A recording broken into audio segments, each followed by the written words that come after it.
여보세요? 경찰서죠? 제 아버지가 모든 재산을 잃었습니다.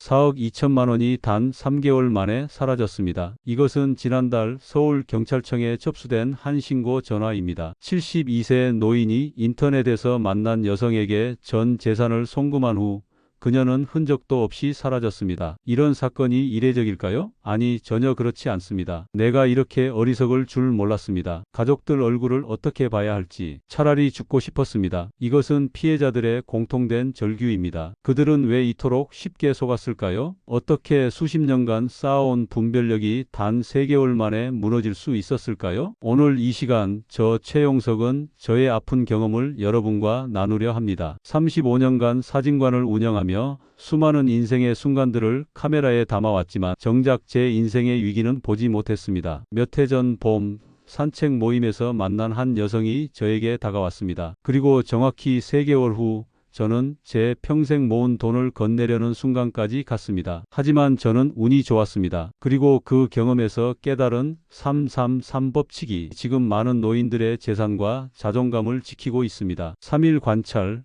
3주 검증, 3개월 인내. 이 단순한 법칙이 어떻게 우리의 삶을 지킬 수 있는지 지금부터 말씀드리겠습니다. 이 이야기는 단순한 사기 예방법이 아닙니다. 이것은 노년의 외로움, 새로운 관계에 대한 갈망, 그리고 진정한 사랑의 의미에 관한 이야기입니다. 우리 모두가 알아야 할 마음의 법칙입니다. 이 영상 놓치지 마세요. 인생 전체를 바꿀 수 있는 중요한 사실들이 기다리고 있습니다. 궁금하신가요? 그렇다면 바로 아래 구독 버튼과 좋아요를 눌러주세요. 준비되셨나요? 이제 시작하겠습니다. 뉴스에서는 72세 조한길 씨의 이야기가 나오고 있었습니다. 건설회사 대표로 은퇴한 그는 인터넷 동호회에서 만난 여성에게 4억 2천만 원을 사기당했다고 합니다. 그의 인터뷰가 나왔습니다. 처음엔 그냥 취미를 공유하는 사이였습니다. 등산을 좋아한다고 해서 함께 산에 오르기 시작했죠. 대화가 잘 통했고 서로의 취향도 비슷했습니다. 그런데 3개월쯤 지났을 때 그녀가 사업 자금이 필요하다며 도움을 청했습니다. 처음엔 5천만 원, 그 다음엔 1억. 결국 전 재산을 다 잃었습니다. 그의 목소리는 떨렸고 눈에는 후회의 빛이 가득했습니다. 딸에게도 말 못했습니다. 너무 부끄러웠어요. 내가 이 나이에 이런 실수를 하다니. 자식들 얼굴에 먹칠할까봐 혼자 끙끙 앓았죠. 결국 경찰에 신고했지만 그녀는 이미 해외로 도주한 후였습니다. 뉴스는 계속해서 충격적인 통계를 보여주었습니다. 지난해 65세 이상 노인 대상 사기 피해액이 무려 1,200억 원을 넘어섰다고 합니다. 특히 교제 사기는 평균 피해액이 다른 사기 유형보다 3배나 높았습니다. 피해자 중 70%는 홀로 사는 노인들이었습니다. 전문가는 이렇게 설명했습니다. 노년기에는 사회적 관계망이 축소되면서 외로움을 느끼기 쉽습니다. 이를 노리는 사기범들은 정서적 유대를 형성한 뒤 피해자가 가장 취약한 시점을 노려 금전적 요구를 합니다. 특히 3개월이라는 시간은 신뢰를 형성하기에 충분하면서도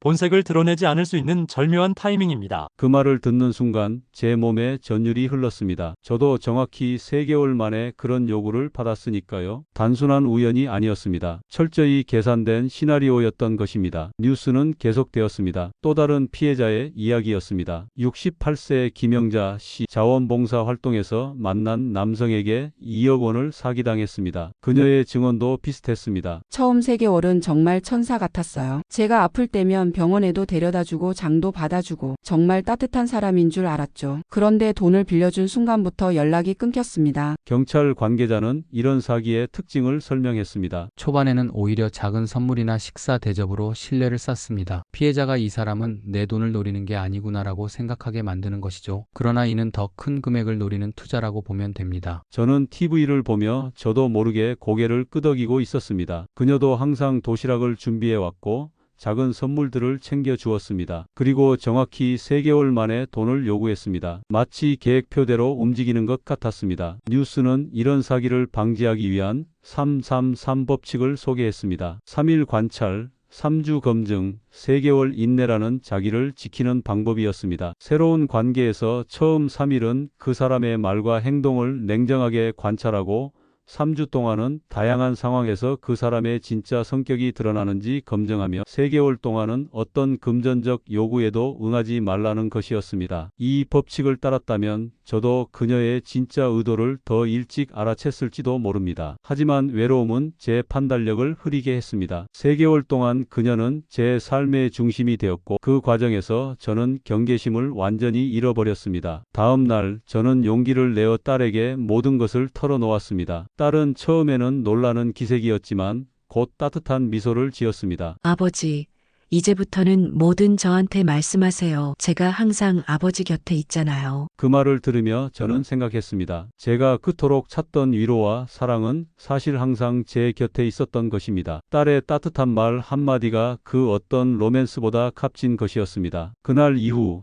저는 매주 복지관에서 열리는 노인 안전 교실에 참여하면서 그곳에서 저와 비슷한 경험을 한 분들과 이야기를 나누며 서로를 위로하고 새로운 정보를 공유했습니다. 그리고 제가 다른 분들에게 333 법칙을 알려주는 위치가 되었습니다. 지금부터 333 법칙 중 첫 번째 3일 관찰에 대한 이야기를 들려드리겠습니다. 전직 철도 기관사 이만수 씨의 이야기입니다. 그는 온라인 커뮤니티에서 만난 여성과의 만남에서 3일 관찰의 중요성을 뼈저리게 깨달았습니다. 3일 관찰의 실패 거울처럼 나를 닮은 사람. 그는 35년간 철도 기관사로 일하다 은퇴한 68세 남성입니다. 그의 이야기는 333 법칙 중 첫 번째 단계인 3일 관찰의 중요성을 잘 보여줍니다. 저는 이만수 씨를 복지관에서 만났습니다. 처음에는 그저 철도 모형을 취미로 수집하는 조용한 신사였습니다. 하지만 노인 안전교실을 몇 번 참석한 후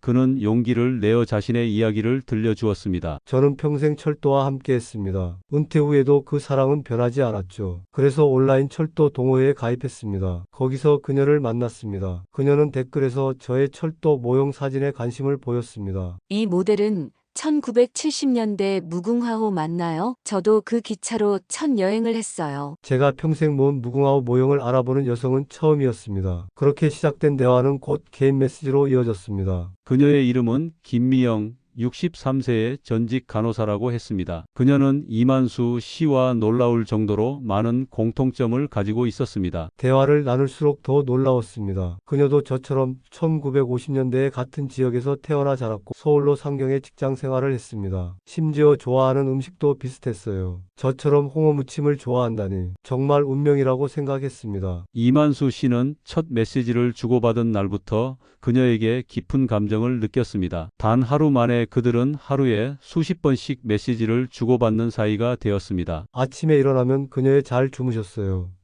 메시지가 있었고 밤에는 좋은 꿈 꾸세요. 인사로 하루를 마무리했습니다. 평생 그런 따뜻한 관심을 받아본 적이 없었습니다. 셋째 날 그녀는 이만수 씨에게 영상통화를 제안했습니다. 그리고 화면 너머로 그는 단정하게 차려입은 중년 여성을 만났습니다. 그녀는 화면에서도 아름다웠습니다.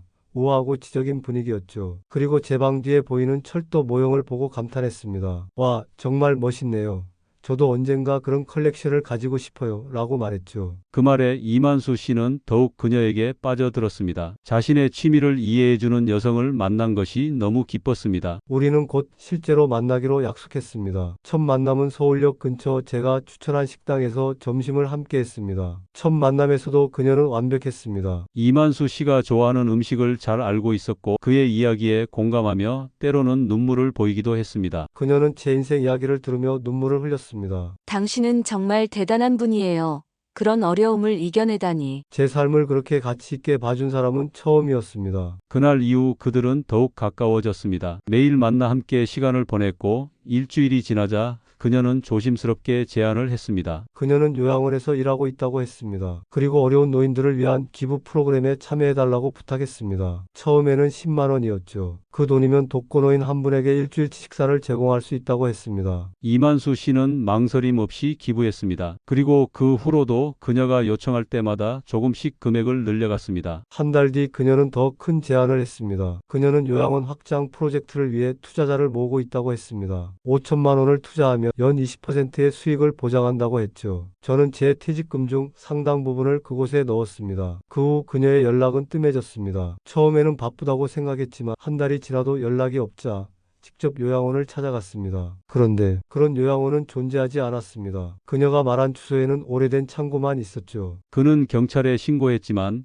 그녀는 이미 계좌를 비우고 사라진 후였습니다. 경찰 조사 결과 그녀는 여러 노인들에게 같은 수법으로 접근한 전과자였습니다. 지금 생각해보면 모든 신호가 있었습니다. 지나치게 저와 비슷했던 배경, 과도한 공감, 빠른 친밀감. 하지만 저는 그걸 운명이라고 착각했습니다. 만약 처음 3일 동안 냉정하게 그녀의 말과 행동을 관찰했더라면 그 패턴을 알아챘을지도 모릅니다. 이만수 씨의 이야기를 들은 후 저는 전문가에게 조언을 구했습니다. 그는 이렇게 말했습니다. 과도한 공감은 위험 신호입니다. 정상적인 인간관계에서 두 사람이 모든 것을 공유하는 것은 드뭅니다. 특히 초기 단계에서 너무 많은 공통점은 의심해 볼 필요가 있습니다. 3일 관찰이 중요한 이유는 사기꾼들은 보통 3일 이상 완벽한 연기를 유지하기 어렵기 때문입니다. 작은 불일치나 과장된 반응을 찾아보세요. 예를 들어 철도 모형을 좋아한다고 하면서 특정 모델의 자세한 특징을 모른다면 의심해 볼 수 있죠. 이만수 씨는 자신의 경험을 다른 어르신들에게 경고로 전하면서 특히 온라인에서 만난 사람들에게 더욱 주의할 것을 당부합니다. 3주 검증 드러나는 가면 뒤에 본색. 다음 사연의 주인공은 윤경자 씨입니다. 65세의 그녀는 지역 약국에서 40년간 약사로 일하다 3년 전 정년퇴직했습니다. 전문직 여성으로서 늘 당당하고 똑똑했던 윤경자 씨는 자신이 사기의 표적이 될 거라고는 전혀 생각하지 못했습니다. 저는 항상 저 자신을 이성적인 사람이라고 생각했습니다. 약사로 일하면서 수많은 사람들을 만났고 사람 보는 눈이 있다고 자부했죠. 하지만 그건 제 착각이었습니다. 윤경자 씨는 은퇴 후 갑자기 찾아온 공허함을 채우기 위해 지역 문화센터에서 다양한 강좌를 듣기 시작했습니다. 그 중에서도 그녀가 가장 즐긴 것은 목요일 오후의 수채화 교실이었습니다. 그곳에서 박정호 씨를 만났습니다. 67세의 전직 대학 교수라고 했죠. 첫인상은 정말 좋았습니다.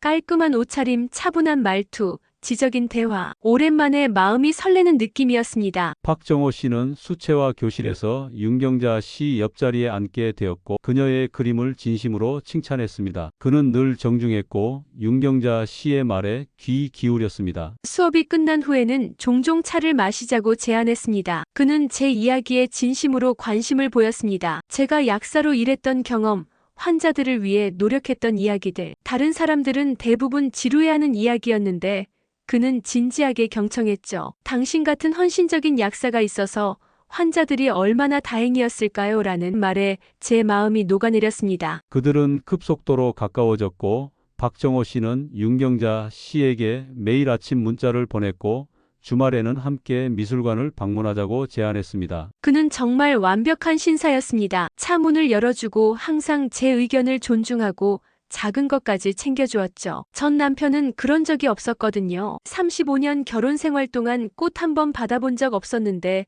그는 두 번째 만남에서 꽃다발을 가져왔습니다. 하지만 정확히 3주가 지난 후 미묘한 변화가 시작되었습니다. 윤경자 씨는 그 순간을 또렷이 기억합니다. 우리가 알게 된 지 정확히 21일째 되는 날이었습니다. 그날 약속 시간에 제가 10분 정도 늦었는데 그의 표정이 순간 일그러졌습니다. 시간 약속도 못 지키냐고 짜증을 냈죠. 물론 바로 사과했지만 그 순간 저는 그의 다른 모습을 본 것 같았습니다. 그 후로 점점 더 많은 균열이 드러나기 시작했습니다. 처음에는 사소한 것이었습니다. 윤경자 씨의 의견을 무시하거나 그녀가 말할 때 핸드폰을 들여다보는 등의 행동이었습니다. 25일째 되는 날 그는 처음으로 술을 마시자고 제안했습니다. 제가 건강상의 이유로 술을 마시지 않는다고 하자 한 잔도 못 마시냐며 핀잔을 주었죠. 그리고 자신은 3잔의 소주를 연달아 마셨습니다. 술이 들어가자 그의 말투가 완전히 달라졌어요. 거칠고 명령조로 변했습니다. 그날 밤 그는 윤경자 씨에게 처음으로 금전적인 이야기를 꺼냈습니다. 그는 요즘 주식 투자가 잘 되고 있다며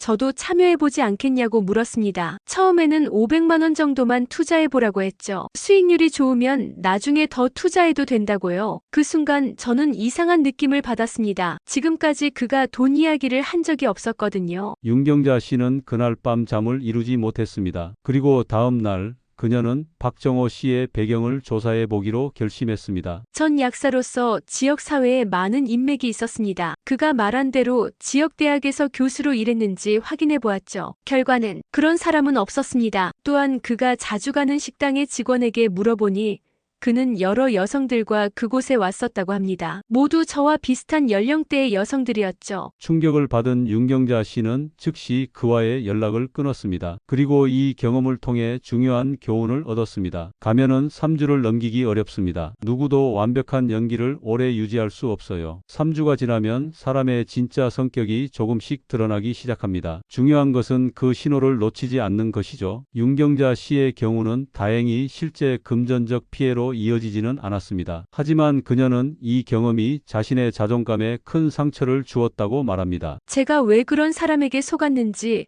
제 자신을 오랫동안 원망했습니다. 하지만 이제는 압니다. 이것은 제 잘못이 아니었습니다. 사기꾼들은 매우 교묘하게 접근하고 우리의 외로움과 인정받고 싶은 욕구를 이용합니다. 중요한 것은 경계심을 유지하는 것이죠. 윤경자 씨는 자신의 경험을 바탕으로 다른 노인들에게 3주 검증의 중요성을 강조합니다. 그녀가 특히 주목한 위험 신호들은 다음과 같습니다. 첫째, 갑작스러운 감정 변화입니다. 항상 완벽했던 사람이 갑자기 짜증을 내거나 화를 내기 시작한다면 주의해야 합니다. 둘째, 과거 이야기의 불일치입니다. 말한 내용이 계속 바뀌는지 확인하세요. 셋째, 음주 습관입니다. 술은 종종 사람의 진짜 모습을 드러냅니다. 넷째, 갑작스러운 금전 이야기입니다. 관계 초기에는 전혀 돈 이야기를 하지 않다가 갑자기 투자나 대출 이야기를 꺼낸다면 매우 의심스러운 신호입니다. 윤경자 씨의 이야기는 3주 검증의 중요성을 잘 보여줍니다. 사람의 진짜 성격은 결국 시간이 지나면 드러나기 마련입니다. 아무리 완벽한 가면이라도 3주 동안의 다양한 상황에서는 균열이 생기게 됩니다. 저는 이제 새로운 사람을 만날 때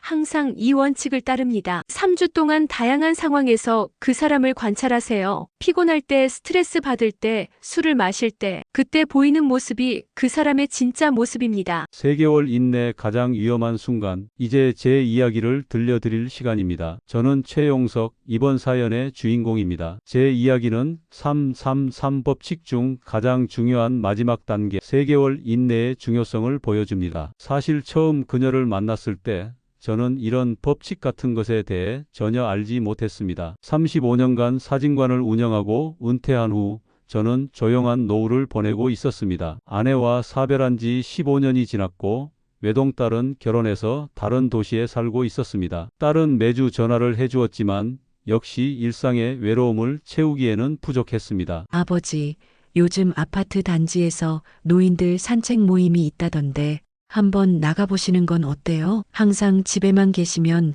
건강에도 안 좋아요. 딸의 권유로 시작한 아침 산책 모임. 그곳에서 박영자 씨를 만났습니다. 67세의 그녀는 단아하고 지적인 여성이었습니다. 첫 만남에서 그녀는 제가 들고 있던 사진책에 관심을 보였습니다. 평생 카메라와 사진을 찍어온 저에게 그녀의 관심은 매우 특별하게 느껴졌습니다. 대부분의 사람들은 제 이야기를 듣다가 지루해하곤 했는데 그녀는 진지하게 물어보고 배우려 했습니다. 매일 아침 공원에서 만나 함께 산책을 했습니다. 일주일이 지나자 그녀는 저를 위해 도시락을 준비해 오기 시작했습니다. 처음 그 도시락을 받았을 때 얼마나 감동했는지 모릅니다. 15년 만에 누군가가 저를 위해 음식을 준비해 준다는 것이 너무 감격스러웠습니다. 게다가 그 맛이란 제 어머니가 해주시던 것과 비슷했습니다. 한 달이 지났을 무렵 우리는 더욱 깊은 대화를 나누기 시작했습니다. 그녀는 남편과 사별한 후 혼자 지내고 있으며 자녀들은 해외에 살고 있어 자주 만나지 못한다고 했습니다. 우리는 서로의 외로움을 나누며 더욱 가까워졌습니다. 우리는 서로에게 의지하기 시작했습니다. 아침에 일어나면 그녀의 오늘 잘 주무셨어요?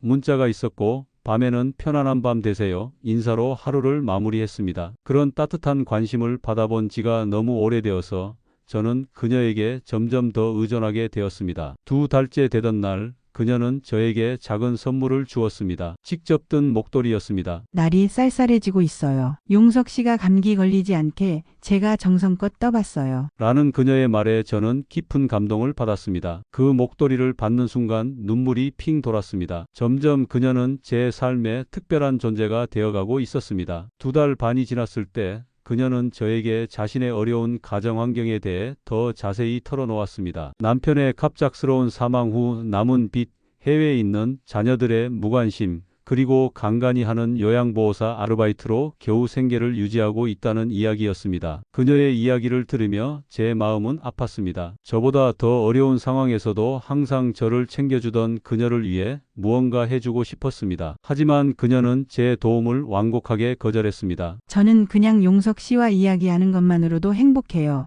제 짐까지 지게 할 수 없어요. 그리고 마침내 우리가 만난 지 정확히 3개월이 되는 날이 왔습니다. 그날 그녀는 평소와 달리 산책에 나오지 않았습니다. 대신 전화가 왔습니다. 목소리가 떨리고 있었습니다. 동생이 운영하던 가게가 갑자기 위기에 처해서 1,000만 원만 빌려주면 다음 달에 갚겠다는 말을 했습니다. 그 순간 저는 망설였습니다. 1,000만 원은 저에게 적은 돈이 아니었습니다. 하지만 3개월 동안 그녀가 보여준 진심과 따뜻함을 생각하면 이 정도는 도와줄 수 있다고 생각했습니다. 걱정 마세요, 영자 씨. 제가 도와드릴게요. 다음 날 아침 저는 은행에 가서 1,000만 원을 인출했습니다. 그리고 약속 장소인 공원 벤치에 앉아 그녀를 기다렸습니다. 하지만 30분, 1시간이 지나도 그녀는 오지 않았습니다. 전화도 연결되지 않았습니다. 불안한 마음에 그녀의 집이라고 알고 있던 주소를 찾아갔지만 그곳에는 전혀 다른 사람이 살고 있었습니다. 그제서야 저는 진실을 깨달았습니다. 3개월 동안의 모든 것이 거짓이었습니다. 그 순간의 충격과 배신감은 말로 표현할 수 없습니다. 제 가슴은 무너져 내렸고 온몸에 힘이 빠졌습니다. 다행히 돈을 건네지는 않았지만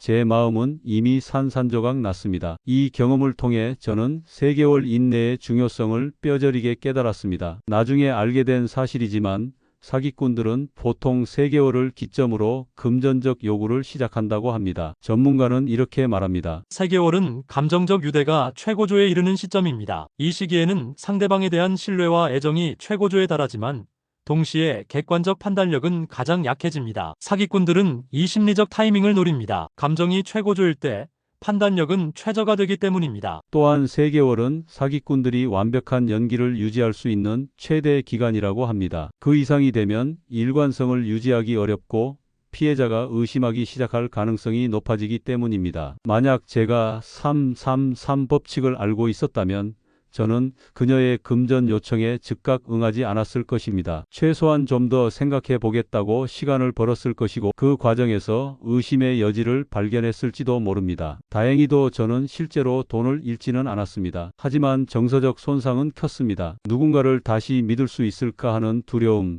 자신의 판단력에 대한 의심, 그리고 깊은 수치심이 저를 괴롭혔습니다. 앞서 들려드린 저를 포함한 3사람의 이야기에는 공통점이 있습니다. 모두 철저히 계산된 심리적 시나리오에 따라 진행되었다는 점입니다. 우연처럼 보이는 만남, 자연스러운 것 같은 대화, 진심으로 느껴지는 관심. 하지만 이 모든 것은 치밀한 계획의 일부였습니다. 복지관에서 만난 심리상담사는 이런 노인 대상 사기의 심리적 기술을 3단계로 설명했습니다. 사기꾼들은 정해진 시나리오를 따릅니다. 초반 신뢰 구축, 중반 정서적 유대 강화, 그리고 말미에 금전적 요청입니다. 이것은 마치 연극의 3막 구조와도 비슷합니다. 첫 번째 단계, 초반 신뢰 구축은 대략 1달 정도 소요됩니다. 이 시기에 사기꾼들은 피해자의 취약점을 파악하고 그에 맞춰 접근합니다. 사기꾼들은 먼저 피해자의 외로움, 인정받고 싶은 욕구, 과거의 상처 등을 파악합니다. 사진관을 운영했던 저의 경우, 철도에 대한 열정을 가진 이만수 씨의 경우,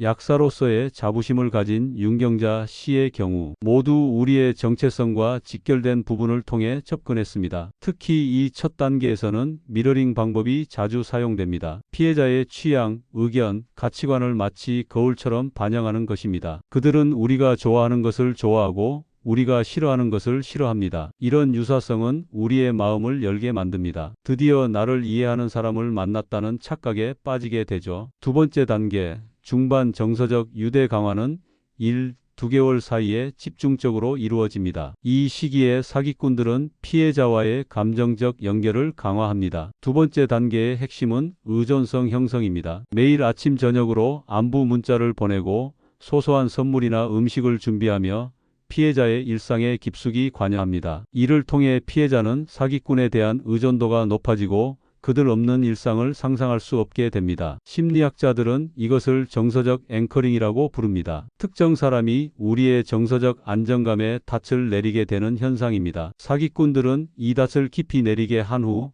마지막 단계로 넘어갑니다. 세 번째 단계, 말미 금전적 요청은 대개 3개월 무렵에 이루어집니다. 이 시점에서 사기꾼들은 피해자의 감정이 최고조에 달했다고 판단하고 금전적 요구를 시작합니다. 흥미로운 점은 그들이 처음부터 큰 돈을 요구하지 않는다는 것입니다. 대개 소액으로 시작해 점차 금액을 늘려갑니다. 때로는 기부나 투자 형태로 포장하기도 하죠. 이렇게 단계적으로 접근하면 피해자는 점점 더 많은 금액을 요구받아도 거절하기 어려워집니다. 심리학자들은 이것을 발 들여놓기 효과라고 설명합니다. 한번 작은 요청에 응하면 그 다음 더 큰 요청에도 응할 가능성이 높아진다는 것입니다. 그리고 이 모든 과정의 밑바닥에는 외로움이라는 감정이 있습니다. 외로움은 노년기에 특히 심각한 문제입니다. 배우자 상실, 은퇴, 자녀의 독립 등으로 인해 사회적 관계가 축소되면서 많은 노인들이 깊은 외로움을 경험합니다. 외로움은 단순한 감정 이상입니다. 연구에 따르면 외로움은 실제로 인지 기능에 영향을 미쳐 판단력을 흐리게 합니다. 만성적인 외로움을 느끼는 사람들은 사회적 신호를 해석하는 능력이 떨어지고 위험을 감지하는 능력도 약화됩니다. 한 심리학 연구에 따르면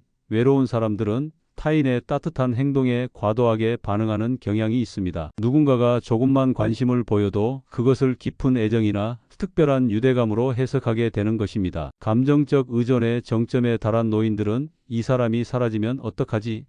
라는 두려움에 사로잡힙니다. 3개월 동안 이어진 의존성이 무너지는 것은 감당하기 어려운 상실감을 안겨줍니다. 그래서 3개월이 무너지면 통장도 무너진다라는 말이 있는 것입니다. 또한 노년기에는 인생의 의미를 재평가하는 시기이기도 합니다. 많은 노인들이 자신의 삶이 가치 있었는지, 누군가에게 중요한 존재였는지에 대한 의문을 품습니다. 사기꾼들은 이런 심리적 취약점을 교묘하게 이용합니다. 그들은 피해자에게 당신은 특별해요. 당신 같은 분을 만나다니 정말 행운이에요 라는 메시지를 지속적으로 전달합니다. 이런 인정과 가치 확인은 노년기에 특히 강력한 효과를 발휘합니다. 사기꾼들의 접근 방식이 효과적인 이유는 그들이 인간 심리의 취약점을 정확히 겨냥하기 때문입니다. 그들은 우리의 외로움, 인정받고 싶은 욕구, 의미 있는 관계에 대한 갈망을 모두 이용합니다. 이러한 심리적 기술을 이해하는 것은 자기를 지키는 첫걸음입니다. 우리가 왜 취약해지는지, 어떤 상황에서 판단력이 흐려지는지 알면 더 현명한 결정을 내릴 수 있습니다. 중요한 것은 외로움 자체가 문제가 아니라는 점입니다. 외로움은 인간이 경험하는 자연스러운 감정입니다. 문제는 그 외로움을 어떻게 다루느냐에 있습니다. 건강한 사회적 관계를 형성하는 것은 중요합니다. 다만 새로운 관계에 뛰어들 때는 333 법칙이라는 안전장치를 기억해야 합니다. 333 법칙은 결코 세상에 대한 불신이나 모든 새로운 관계를 의심하라는 의미가 아닙니다. 오히려 건강한 관계와 위험한 관계를 구분하는 지혜를 기르는 것입니다. 진정한 사랑과 우정은 3일, 3주, 3개월을 넘어 계속 성장합니다. 시간이 지날수록 더 깊고 진실된 모습을 보여줍니다. 반면 불순한 의도를 가진 관계는 시간이 지나면 반드시 균열이 생기기 마련입니다. 앞서 제 이야기를 들려드렸습니다만 여기서 끝이 아닙니다. 그녀가 약속 장소에 나타나지 않은 그날, 저는 큰 충격에 휩싸여 집으로 돌아왔습니다. 집에 도착한 저는 처음으로 딸에게 전화를 걸었습니다. 아빠, 웬일이세요? 무슨 일 있어요? 딸의 목소리를 들으니 갑자기 눈물이 나왔습니다. 그동안 이런 중요한 일을 딸에게 한 번도 말하지 않았다는 사실이 순간적으로 부끄러웠습니다. 저는 떨리는 목소리로 말했습니다. 아니, 그냥 내 목소리가 듣고 싶어서. 하지만 딸은 금방 눈치를 챘습니다. 35년간 사진관을 운영하며 한 번도 흔들린 적 없는 제 목소리의 떨림을 딸은 단번에 알아차렸습니다. 아빠, 분명 무슨 일 있으시죠? 솔직히 말씀해 주세요. 그 순간 모든 것이 무너져 내렸습니다. 저는 3개월 동안 있었던 일, 그녀와의 만남, 도시락, 목도리, 따뜻한 대화들, 그리고 오늘 있었던 일까지 모두 털어놓았습니다. 말을 하면 할수록 제 어리석음이 더욱 분명해졌고 딸에게 이런 모습을 보이는 것이 부끄러웠습니다. 아빠, 딸의 목소리가 떨렸습니다. 그리고 뜻밖의 말이 돌아왔습니다. 아빠, 지금 바로 집에 갈게요. 일시간이면 도착할 수 있어요. 그때까지 아무에게도 연락하지 마세요. 딸은 정말로 일시간 만에 도착했습니다. 문을 열자마자 딸은 저를 꼭 안아주었습니다. 그 포옹에서 저는 오랫동안 느끼지 못했던 안정감을 느꼈습니다. 아빠, 정말 다행이에요. 그 돈을 주지 않으셔서 만약 오늘 그 사람이 왔다면 아빠는 정말 그 돈을 주셨을 거예요. 어쩌면 집문서까지도. 딸의 말에 저는 몸서리를 쳤습니다. 맞습니다. 저는 그날 통장과 도장 외에도 혹시 몰라 집문서까지 가져갔었습니다. 그녀가 더 필요하다고 하면 언제든 도와줄 생각이었으니까요. 그런데 아빠, 그동안 왜 아무 말도 안 하셨어요? 왜 이런 중요한 일을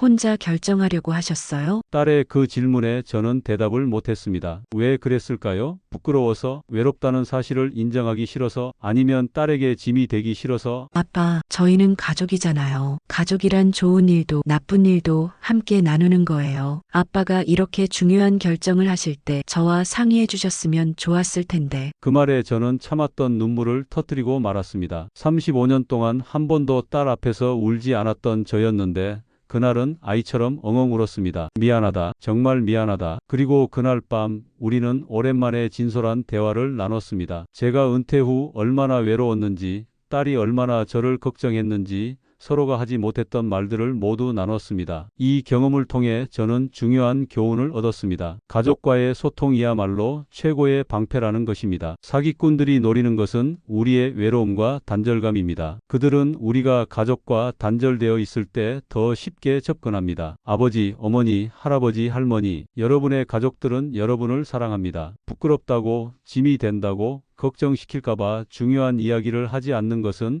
오히려 가족에게 더 큰 상처를 줄 수 있습니다. 가족과의 소통, 이것이야말로 노년기 사기를 예방하는 가장 강력한 방패입니다. 외로움에 지쳐 잘못된 판단을 내리기 전에 가족에게 손을 내밀어 보세요. 여러분이 생각하는 것보다 그들은 여러분을 더 많이 사랑하고 더 많이 걱정합니다. 사기를 당할 뻔한 그 사건 이후 저는 한동안 새로운 인연을 만드는 것이 두려웠습니다. 누군가에게 마음을 열었다가 또다시 상처받는 것이 무서웠습니다. 하지만 딸의 권유로 다니던 지역 복지관에서 6개월이 지난 어느 날 실버 사진 동아리라는 새로운 프로그램이 생겼습니다. 평생 사진을 찍어온 저에게 이는 매우 반가운 소식이었습니다. 첫 모임 날 저는 조금 긴장된 마음으로 복지관에 갔습니다. 그리고 그곳에서 그녀를 만났습니다. 박말순 여사. 71세의 단아한 여성이었습니다. 말순 여사는 평생 초등학교 교사로 일하다 은퇴한 분이었습니다. 남편과 사별한 지 5년 되었고